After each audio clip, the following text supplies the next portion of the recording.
السلام علیکم ورحمۃ اللہ وبرکاتہ۔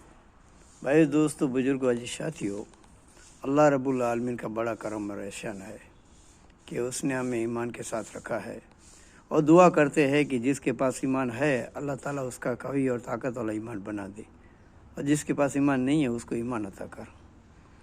میرے بھائی دوستو، بزرگوں، عزیز ساتھیو، امت کے اوپر جو حالات گزر رہے ہیں اس کے اندر ہم کو فکر کتنی ہے، ہم سوچیں کہ امت کے بارے میں ہمارے آقا کو کتنی فکر تھی اور ہم کو کتنی فکر ہے۔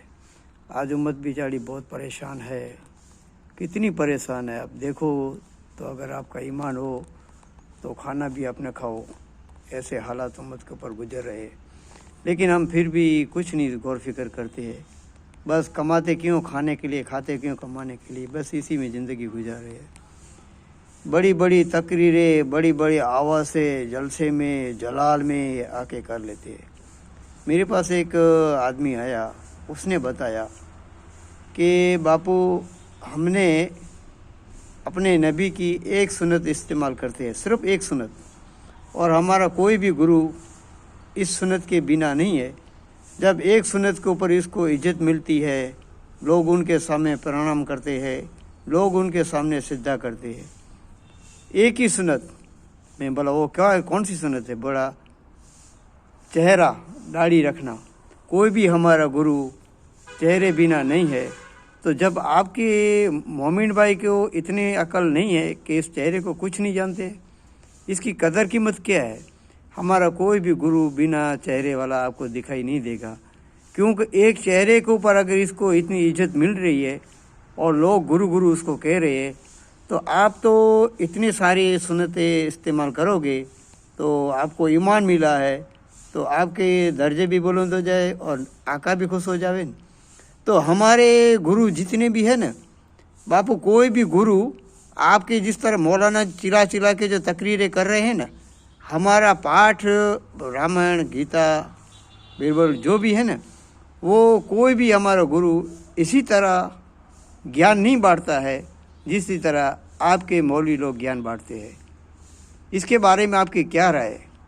تو یہ پیغام تمام امت اس تک پہنچے جو جلال میں آ کے باتیں کر رہے ہیں، جس کے پاس ایمان نہیں ہے، توجہ سے وہ اتنا سمجھا رہا ہے۔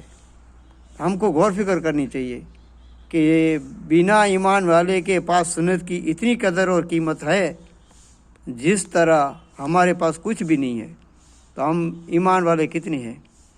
لوگوں کو کہتے ہیں تمام ایک عرض میری تمام اس اماموں سے ہے جو مسجدوں میں امامت کرتے ہیں، مولانا سے نہیں ہے۔ مولانا تو محمد عبد الرسول ہمارے ہو چکے، لیکن وہ عالم لوگ، وہ مولوی لوگ جو آپ کہتے ہو، تو ان سے گزارش ہے کہ آپ کے پیچھے جو نماز پڑھ رہے ہیں اس کی نماز کے بارے میں کچھ سوچو، ورنہ قیامت کے دن پکڑا جاؤ گے۔ لوگ آج آتے ہیں، ان کو جماعت سے نماز پڑھنا، جماعت کے لیے کھڑا ہونا بولتے آتی نہیں ہے، نماز پڑھ بھی نہیں سکتے۔ تو ایمان والا اگر ایمان کے ساتھ نماز نہ پڑھ سکتا ہو اور ہم اس کے اوپر غور فکر نہ کرتے ہو تو کل قیامت کے دن ہماری پکڑ ہوگی 101%، اس میں کوئی شک نہیں ہے۔ اسی لیے کہتے ہیں کہ ہمارے پیچھے جو نماز پڑھتے ہیں نا، تو امام صاحب آپ ان کی نماز دیکھو، خدا کے واسطے اگر نماز میں کچھ کوتاہی ہو تو ان کو نماز سکھاؤ، تاکہ آپ بھی چھوٹو، وہ بھی چھوٹے، ان کی بھی جنت بن جائے۔ اسی طرح میں بار بار آپ کو دیتا رہوں گا، باتیں سناتا رہوں گا، آپ غور فکر کرنا، میرے لیے دعا کرنا، میں آپ کے لیے دعا کروں گا انشاءاللہ عزیز الرحمن الرحیم۔